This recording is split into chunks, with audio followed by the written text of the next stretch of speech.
The call came while she was in the shower. Her phone lit up on the nightstand.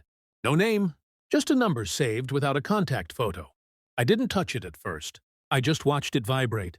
Once, twice, then stop.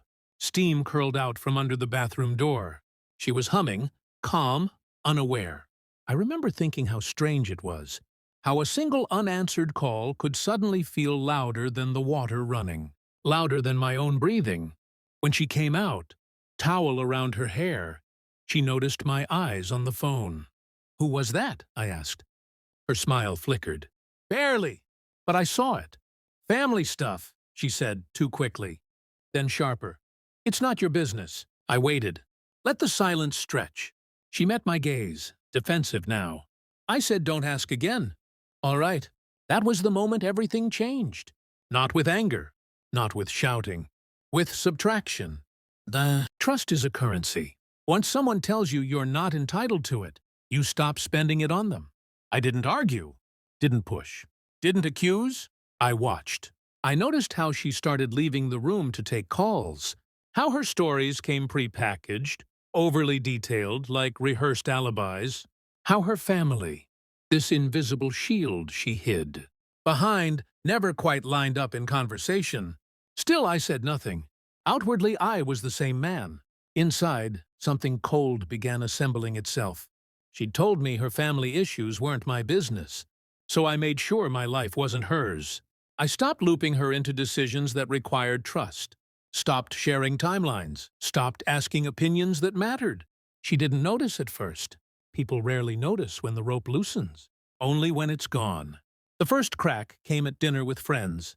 She laughed at a joke someone made about a project I was working on, paused, looked at me. "What project?" she asked. Everyone went quiet. I smiled. "Oh, you didn't know?" Her eyes searched my face. Confused? Uneasy? Later that night, she asked why she was always the last to know things now. I shrugged.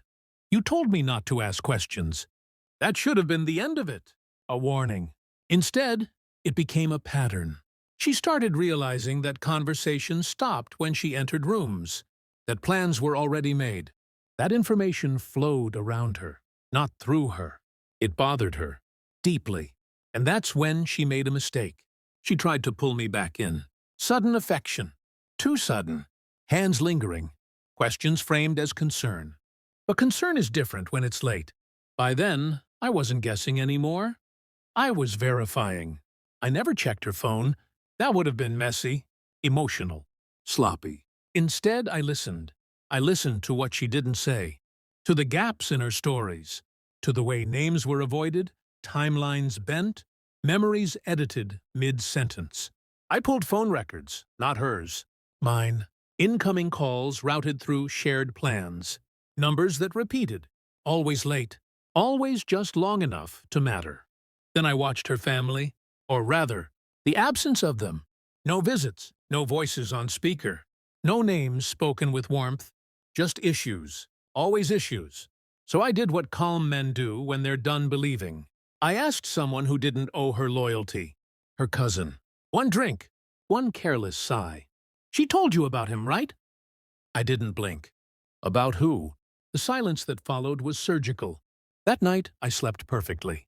Because knowing is quieter than guessing. The truth arrived a week later in an envelope I didn't rush to open. No drama. No shaking hands. Just paper. Dates. Addresses. A second apartment. Paid in cash. Registered under a relative's name. Family issues. I waited until she noticed the distance had become permanent. She cornered me in the kitchen. Voice trembling. Eyes wide. "Why does everyone know things I don't?" I set the envelope on the counter between us. Didn't slide it. Didn't push it. Just placed it there. "Because," I said, "you told me not to ask." She opened it. Her breath broke first, then her posture. "No," she whispered. It's not what you think."